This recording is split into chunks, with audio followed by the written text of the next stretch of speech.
नमस्कार मित्रांनो, सगळ्यांचे स्वागत माझ्या कॉमन मॅन या यूट्यूब चॅनलवर. मित्रांनो, सर्वप्रथम नुकतीच सुप्रीम कोर्टाचे प्रमुख न्यायाधीश म्हणून भूषण गवई या विदर्भातल्या सुपुत्राने शपथ घेतलेली आहे. त्याबद्दल त्यांचे आणि सर्व देशवासियांचे हार्दिक अभिनंदन.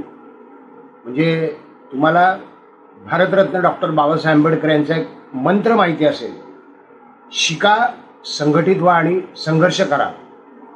आणि अगदी त्याच पद्धतीने संघर्ष करत भूषण गवई आता सुप्रीम कोर्टाच्या सर्वोच्चपदी पोचलेले आहेत. आता संघटित व्हा हा जो शब्द आहे त्यातला, त्याबाबत मात्र थोडीशी शंका आहे. म्हणजे खरोखर देश संघटित आहे का, देश म्हणूयात आपण, किंवा देशातले वेगवेगळे घटक म्हणूयात आपण, संपूर्ण देशवासीय हे संघटित आहेत काय, तर याचं उत्तर कठीण आहे. म्हणजे ही संघटित होणं हे तात्पुरतं असतं, पुन्हा विघटित देखील होतात. सध्या ऐक्याचं वारं वाहत आहे. व ऐक्याचं वारं महाराष्ट्रात तरी तसं चित्र दिसतंय. हे जो उद्धव ठाकरे आणि बाळासाहेब ठाकरे, उद्धव ठाकरे आणि राज ठाकरे म्हणजे बाळासाहेब ठाकरे यांचे सुपुत्र, यांच्या ऐक्याबाबत नारा लागलेला आहे. आणि अनेक लोक आनंदात आहेत की महाराष्ट्राला गरज आहे या दोन भावांची किंवा हिंदू हृदय सम्राट बाळासाहेब ठाकरे यांच्या विचारांची. आणि हे दोघं जर एकत्र आले तर महाराष्ट्रात मोठे बदल घडून येतील सगळ्याच बाबतीमध्ये.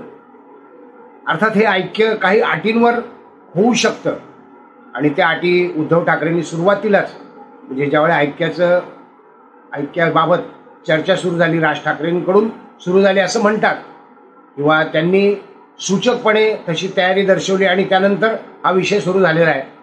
तर उद्धव ठाकरे यांची अट आहे की राज ठाकरे यांनी सर्व संबंध तोडून टाकवायत कोणाशी, भारतीय जनता पार्टी आणि एकनाथ शिंदे शिवसेना यांच्याशी, तरच हे ऐक्य होऊ शकेल.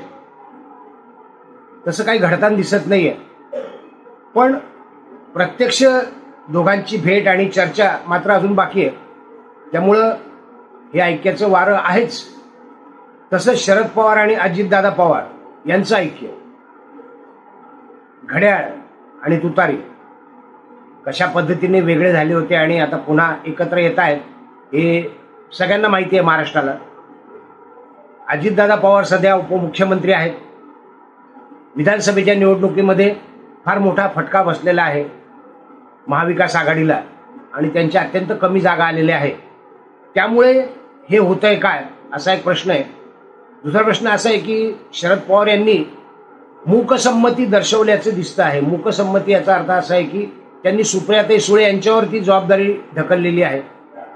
आणि शरद पवार यांचं वय झालेलं आहे, आता त्यांना दगदग झेपवत नाही, हे पूर्वीच अजितदादा पवारांनी सांगितलं होतं. पण शरद पवार आणि राजकारण यांचं इतकं घट्ट नातं आहे की राजकारणाशिवाय शरद पवार राहू शकणार नाही. आणि म्हणून ते आहेत आजही या वयामध्ये राजकारणात.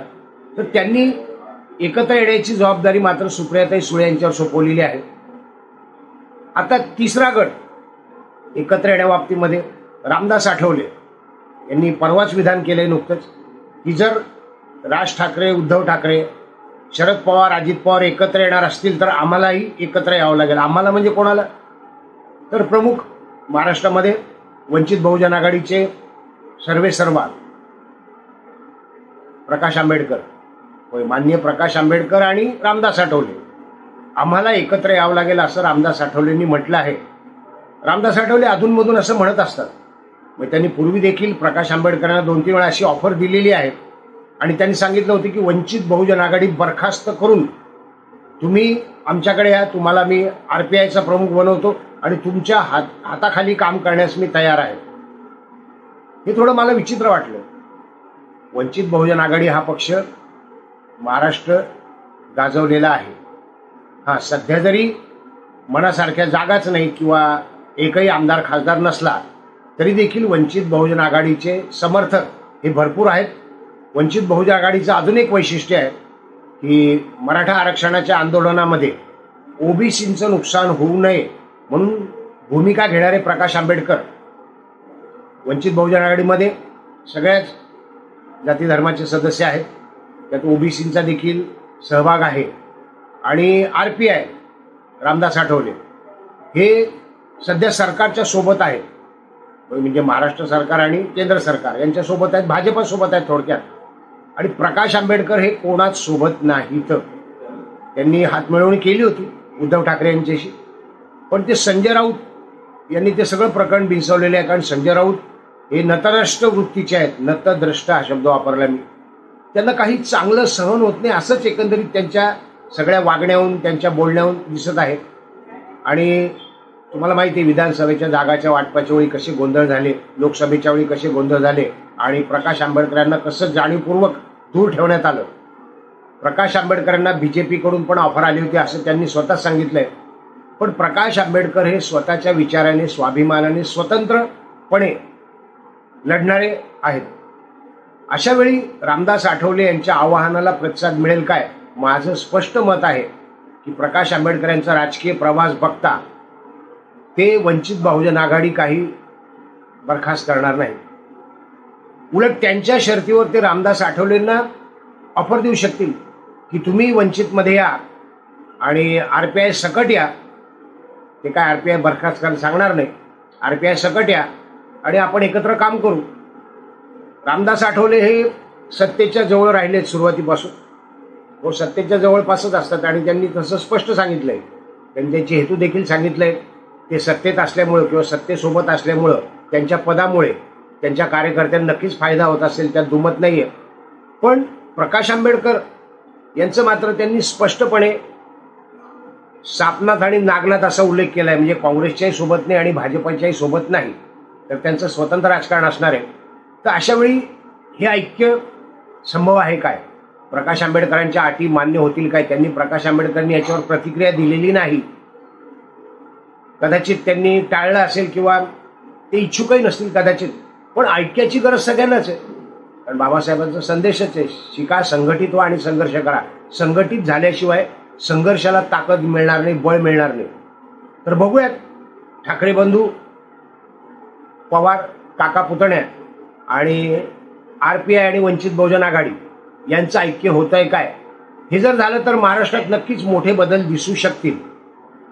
अर्थात हे ऐक्य होणं अहंकारावर अवलंबून आहे काय, काही स्वार्थावर अवलंबून आहे काय, याचा विचार न करता अहंकार बाजूला ठेवून आपले व्यक्तिगत राजकीय स्वार्थ बाजूला ठेवून जर एकत्र आले तरच हे सगळं शक्य आहे असं मला वाटतं. पण रामदास आठवले म्हणतात तसं मात्र शक्य होणार नाहीये.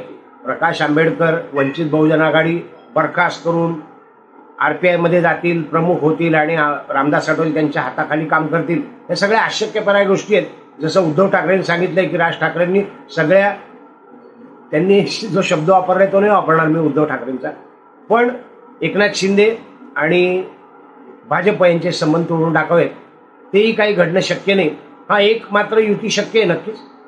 अजितदादा पवार आणि शरद पवार हे मात्र एकत्र येणारच. कारण ते मुळातच वेगळे होते का याबाबत अनेकांना शंका आहे. माझ्या मनात ती शंका आहेच. आता हे मनोरंजक ठरेल महापालिकेच्या निवडणुकीच्या निमित्ताने. आणि तसं जर झालं तर महापालिकेच्या निवडणुकीत आपल्याला वेगळे निकाल बघायला मिळू शकतात. व्हिडिओ आवडला असेल तर लाईक करा, शेअर करा, सबस्क्राईब करा. भेटूयात नवीन व्हिडिओत कॉमन मॅनसह. धन्यवाद.